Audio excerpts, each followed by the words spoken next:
दोस्तों नमस्कार, मैं नारायण अपने YouTube चैनल पर आप सभी का हार्दिक स्वागत अभिनंदन करता हूं। जैसा कि आपको विदित है कि आगामी पुस्तकालय अध्यक्ष पेपर को लेकर हम संभावित प्रश्न पत्र आपको करवा रहे हैं। इस श्रृंखला में हम आपको 5 प्रश्न पत्र करवा चुके हैं। आज हम नेक्स्ट प्रश्न पत्र लेकर आप सभी के सामने उपस्थित हुए हैं। उम्मीद करता हूं कि आप सभी को पसंद आ रहे होंगे, आप लुत्फ़ उठा रहे होंगे, काफ़ी पॉजिटिव कमेंट्स आ रहे हैं। इसी मद्देनज़र चलते हुए चलिए शुरुआत करते हैं आज के हमारे वीडियो की। पहला क्वेश्चन आपकी स्क्रीन पर कुछ इस प्रकार, 10 अंकों का ISBN कब तक प्रयोग किया जाता था? तो ये 2007 तक प्रयोग किया जाता था। उसके बाद में ये 1 जनवरी 2007 से 13 अंकों का हो गया। और 13 अंकों की मैं अगर बात करूं ISBN की, तो पहले तो इसकी फुल फॉर्म आप याद रखिएगा। इंटरनेशनल स्टैंडर्ड बुक नंबर इसकी फुल फॉर्म होती हैं। और इस 13 अंकों को 5 भागों में विभाजित किया गया है। पहला भाग यूरोपियन नंबर होता है, दूसरा भाग ग्रुप होता है, तीसरा भाग पब्लिशर, चौथा टाइटल और पांचवा चेक डिजिट होता है। तो इस प्रकार से ये 5 भाग होते हैं और चेक डिजिट 1 अंक का होता है। ये भी आप याद रखिएगा, ये क्वेश्चन बहुत बार पूछे जाते रहे हैं। नेक्स्ट क्वेश्चन आज का हमारा कुछ इस प्रकार, शोध गंगोत्री किसकी सेवा है? तो शोध गंगोत्री अपने इल्फिमनेट की सेवा है। Information library network 1991, Gandhinagar Gujarat. IFLA international federation of library association and institution 1927, Switzerland Hague. DELNET developing library network और डेवलपिंग लाइब्रेरी नेटवर्क 1988, याद रखिएगा आप। नेक्स्ट क्वेश्चन आज का हमारा, एनसाइक्लोपीडिया ब्रिटानिका का अपडेटेड संस्करण किसके द्वारा प्रकाशित किया जाता रहा है? तो ये option A encyclopedia Britannica INC यानी INC का ये अपडेटेड संस्करण रहा है। Encyclopedia of library and information science का प्रथम प्रकाशन कब हुआ था? बड़ा अच्छा और इम्पोर्टेंट क्वेश्चन है, ध्यान रखिएगा आप इस क्वेश्चन के बारे में। 1968 इसका करेक्ट आंसर रहेगा। नेक्स्ट क्वेश्चन, पुस्तकालय विज्ञान का कौन सा सूत्र पुस्तकालय उपकर की व्यवस्था पर जोर देता है? ये पुस्तकालय उपकर पर जोर देने की बात कर रहा है, तो ये सेकंड लॉ होगा जो पुस्तकालय उपकर पर जोर देता है। अगर पुस्तकालय उपकर की बात करें तो आप देखिएगा कि तमिलनाडु 10% लगाता है और आंध्र प्रदेश 8% लगाता है और कर्नाटका 6% लगाता है। ये सभी डाटाज हैं, तो थोड़े बहुत आपको याद करने की ज़रूरत है, कई बार क्वेश्चन पूछे जा सकते हैं। नेक्स्ट क्वेश्चन, RDA का प्रकाशन वर्ष किस वर्ष किया गया? RDA का प्रकाशन किस वर्ष किया गया? तो देखिएगा RDA के बारे में थोड़ा फैक्ट्स पढ़ लेते हैं। RDA ACR2 का एक संशोधित रूप है जो 2010 में आया था। और RDA की फुल फॉर्म आप मुझे कमेंट बॉक्स में बताने वाले हैं। पुस्तकालय कार्यों का सही क्रम कौन सा है? सही क्रम पूछा है तो देखिएगा, कार्यों का सिलेक्शन होगा सबसे पहले, फिर प्रोसेसिंग, फिर एक्विजिशन और फिर डिसेमिनेशन। तो option B selection, processing, acquisition और डिसेमिनेशन, ये इसका करेक्ट आंसर रहेगा, आप ध्यान रखिएगा। नेक्स्ट क्वेश्चन, बड़ा अच्छा क्वेश्चन, इनमें से किसका मुख्यालय नागपुर में अवस्थित है? तो पेटेंट इंफॉर्मेशन सिस्टम 1970 पेटेंट 20 वर्ष के लिए रहता है, इसका मुख्यालय नागपुर में है। अगला क्वेश्चन बड़ा अच्छा क्वेश्चन पूछा है, मेलविल डेवी की मृत्यु 26 दिसंबर 1931। वहीं मैं अगर रंगनाथन की मृत्यु की बात करूं तो 27 सितंबर 1972। तो 27 सितंबर नेक्स्ट क्वेश्चन भी पूछ लिया गया है, यही इसका आंसर रहेगा। CC में PMST और PMST का प्रथम प्रयोग 1944 पद के निर्धारण के लिए मेथड ऑफ रिड्यूस में आधार बनाया गया है। तो ये मूर्ता क्रम में ह्रास को बनाया गया है। ये कुछ फैक्चुअल क्वेश्चंस नहीं होकर डाटा संबंधी क्वेश्चन है, इनको याद रखना पड़ेगा आपको। ASK anomalous state of knowledge का प्रतिपादन किसने किया था? तो इसका प्रतिपादन निकोल्स J बैल्किन, ऑप्शन ए इसका करेक्ट आंसर रहेगा। नेक्स्ट क्वेश्चन है, टेक्नोलॉजिकल गेट्सकीपर पद का प्रतिपादन किसने किया था। इस प्रकार का प्रतिपादन संबंधी 2 क्वेश्चंस पक्के आएंगे 100 क्वेश्चंस में से, फिक्स हैं। आप ध्यान रखिएगा कैसे इसको आप अप्रोच करते हैं। तो इसका रहेगा आपका उत्तर TJ एलियन महोदय। यूनिसिस्ट निम्न में से किसका सम्मिलित रूप है, तो यूनिसिस्ट 1973, यूनेस्को और ईफ्ला। याद रखिएगा ईफ्ला की स्थापना वर्ष बता चुका हूँ बहुत बार, आपको याद ही है 1927। यूनेस्को इनमें से किसका संबंधित नहीं है, देखिएगा कि दिल्ली पब्लिक लाइब्रेरी की स्थापना 1951, CDS-IS library software public library manifesto 1949, universal bibliography control जो UBC हैं जो कि 1976 में आया था, UBC ईफ्ला का प्रोग्राम है, आप याद रखिएगा। UBC और UAP दोनों ही ईफ्ला के प्रोग्राम रहेंगे। Library is a heart of university, ये वक्तव्य किसका है, तो ये CD देशमुख महोदय का वक्तव्य रहा है कि लाइब्रेरी जो पुस्तकालय होता है वो यूनिवर्सिटी यानी विश्वविद्यालय का हृदय स्थल होता रहा है। इंटेलेक्चुअल प्रॉपर्टी राइट्स किससे संबंधित हैं, तो ये कॉपीराइट से संबंधित हैं। वर्ड इंटेलेक्चुअल प्रॉपर्टी राइट वीपो की अगर मैं बात करूँ तो 1967 में आया था, याद रखिएगा आप। बर्न कन्वेंशन किससे संबंधित हैं, तो बर्न कॉपीराइट से संबंधित 2 कन्वेंशन हुए हैं। पहला हुआ था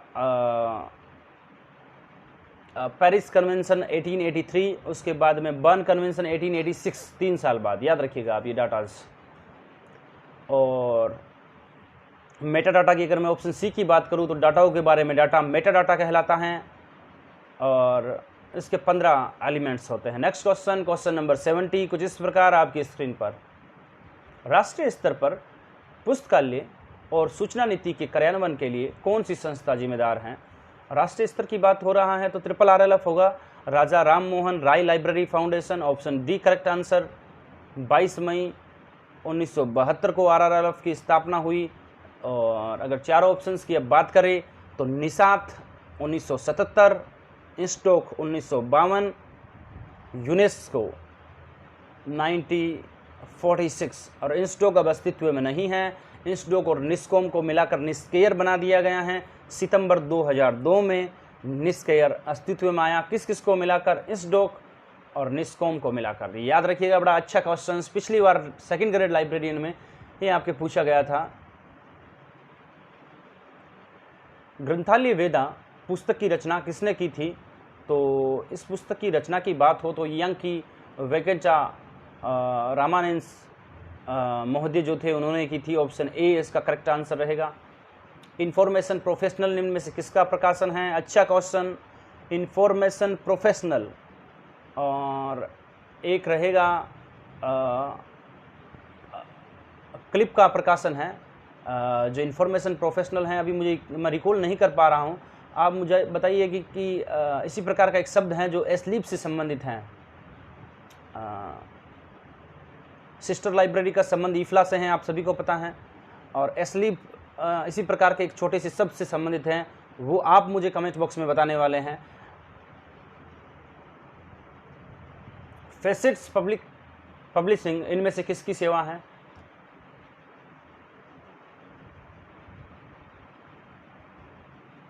तो जो फेसिट्स पब्लिशिंग है वो B क्लिप की सेवा है। ऑप्शन D करेक्ट आंसर रहेगा। प्रोलोगेमिना टू लाइब्रेरी क्लासिफिकेशन के प्रथम संस्करण का प्रकाशन कब हुआ, 1937, दूसरा 1957, तीसरा 1967, 3 है, याद रखिएगा। CC में वर्गांक निर्माण के लिए कितने चरण होते हैं, तो वर्गांक निर्माण के लिए इसके CC में वर्ग के निर्माण के लिए 9 चरण होते हैं, याद रखिएगा। इनमें से कौन सा सब्जेक्ट हेडिंग छोटे और मध्यम आकार के पुस्तकालयों के लिए उपयोगी हैं, तो ये SLS होगा। SLSH Sears list of subject heading 1923, छोटे और मध्यम आकार के लिए, याद रखिएगा। Broad system of ordering BSO वर्गीकरण पद्धति का प्रकाशन किसने किया था, BSO का प्रकाशन किसने किया था। पिछली बार 2nd नंबर जो मैंने करवाया था, मुझे जहाँ तक याद है, संभावित प्रश्न पत्र, उस संभावित प्रश्न पत्र में ये क्वेश्चन पूछा गया था। BSO वर्गीकरण पद्धति, ब्रॉड सिस्टम ऑफ ऑर्डरिंग का प्रकाशन किसने किया था? कमेंट बॉक्स में ज़रूर इतना आप कष्ट कीजिएगा बताने का। NIC द्वारा विकसित पुस्तकालय सॉफ्टवेयर का नाम ई ग्रंथालय रहेगा।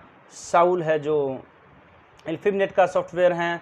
CDS ISI है जो अपने यूनेस्को का रहेगा। और ये लाइब्रेरियन नहीं है, लिब्रा होगा। और ये किसका सॉफ्टवेयर होगा, ये कमेंट बॉक्स में मुझे आप ज़रूर बताइएंगे। नेशनल डिजिटल रीडिंग डे 19 जून को मनाया जाता है। 19 जून, ऑप्शन डी करेक्ट आंसर रहेगा। अगर यहीं पर नेशनल डिजिटल रीडिंग मंथ की बात हो तो वो 19 जून से लेकर 18 जुलाई तक मनाया जाता रहेगा। साउल सॉफ्टवेयर के कितने मॉड्यूल होते हैं? तो साउल के 6 मॉड्यूल होते हैं। इंडेस्ट संबंधित कंसोर्टिया क्या हैं? तो ये साइंस एंड टेक्नोलॉजी संबंधित एक कंसोर्टिया हैं। और कंसोर्टिया का संबंध संशोधन सहभागिता से हैं, रिसोर्स शेयरिंग से, याद रखिएगा।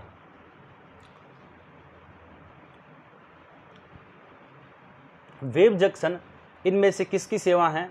तो web junction OCLC online computer library center 1967 की है। दूसरे option CALIBNET Calcutta public library network की बात करूं 1986 में आया था। INFLIBNET information library network 1991। CURL consortium of university research library, ये इसकी फुल फॉर्म रहेगी। और कर्ल कब आया था, इतना कष्ट आप करिएगा कमेंट बॉक्स में। भारत का प्रथम पुस्तकालय नेटवर्क, देखिएगा कि ये ऐसा प्रश्न है कि भारत में प्रथम पुस्तकालय नेटवर्क कैलिबनेट था। अगर भारत में प्रथम संगठित पुस्तकालय नेटवर्क पूछेगा तो वो डेलनेट था, क्योंकि कैलिबनेट 86 बताते हैं कई किताबें, और डेलनेट आपको पता है 88। एल्फिबनेट 1991 और माइब्लिनेट 1994, याद रखिएगा ये सारे facts. Indian library review blog का किसने होस्ट किया था? बड़ा अच्छा और इम्पोर्टेंट क्वेश्चन। ये अपने नेशनल लाइब्रेरी कलकत्ता ने इसे होस्ट किया था, याद रखिएगा। आज़ादी से पूर्व में कौन सा पुस्तकालय अधिनियम लागू किया गया था? तो ये कोल्हापुर पब्लिक लाइब्रेरी एक्ट होगा मेरे हिसाब से, CD ऑप्शन होगा, 1945 में आया था। ग्रंथ संजीवनी इनमें से किसकी पहल है? अच्छा क्वेश्चन। एशियाटिक सोसाइटी मुंबई 1804, याद रखिएगा। RRRLF के बारे में पता है आपको। नेशनल लाइब्रेरी कोलकाता का इतिहास 1836 से शुरू होता है। Delhi public library 1951। और इसे डिपोजिटरी लाइब्रेरी कब घोषित किया गया? जो भारत की चौथी डिपोजिटरी और अंतिम लाइब्रेरी थी, ये डिपोजिटरी घोषित होने वाली। कमेंट बॉक्स में इतना शर्म कीजिएगा आप। मैक्रो डॉक्यूमेंट के लिए आवश्यक क्या होता है? तो मैक्रो डॉक्यूमेंट के लिए डेप्थ क्लासिफिकेशन एक आवश्यक घटक है।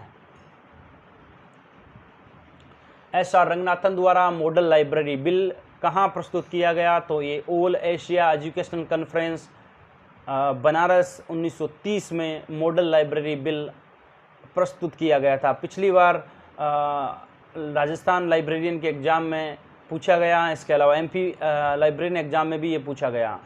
नेक्स्ट क्वेश्चन बहुत बार पूछा जाता है, 49 पेज या उससे कम प्रकाशन की पुस्तक को पैम्पलेट माना जाएगा।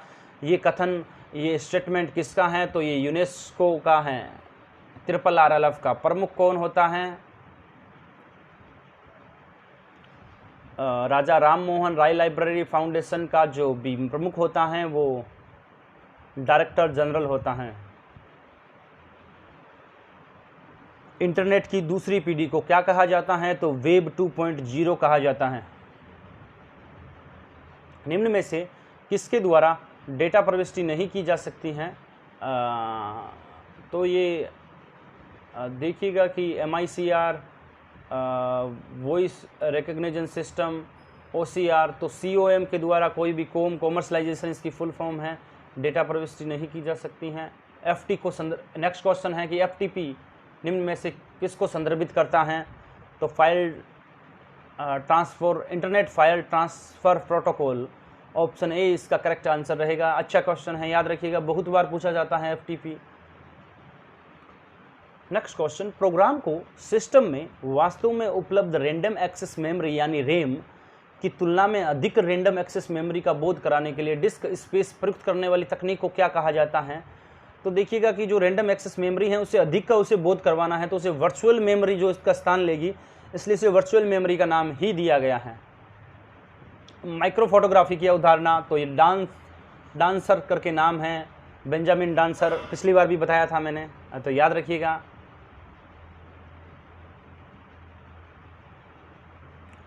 नेक्स्ट क्वेश्चन आपकी स्क्रीन पर कुछ इस प्रकार, स्थायी प्रति के बिना स्क्रीन पर दर्शाए जाने वाले कंप्यूटर निर्गत को क्या कहा जाता है? तो इसको सॉफ्टवेयर कहा जाता है जिसे हम छू नहीं सकते। कंप्यूटर सिस्टम के प्रभावी संचालन से संबंधित कंप्यूटर प्रोग्राम, प्रक्रियाओं और संबंधित दस्तावेज का सेट इस रूप में संदर्भित किया जाता है। तो ये सॉफ्ट कॉपी के रूप में होता है, आप याद रखिएगा।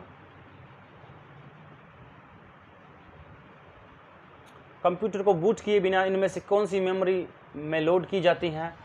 बहुत ही अच्छा क्वेश्चन है कि कंप्यूटर को बूट किए बिना इनमें से कौन सी मेमोरी में लोड होता है कंप्यूटर की सारी जो सिस्टम होता है वो। 4 ऑप्शन हैं। तो पिछली बार के आई थिंक जो पिछली बार के संभावित प्रश्न पत्र हो रखे हैं उसमें ये सेम क्वेश्चन पूछा गया था, तो ये कमेंट बॉक्स में आप इसे बताने का शर्म करिएगा। इंडेक्स इंडियाना भी बताया हुआ है बहुत बार, सेंट्रल रेफरेंस लाइब्रेरी 1955 में।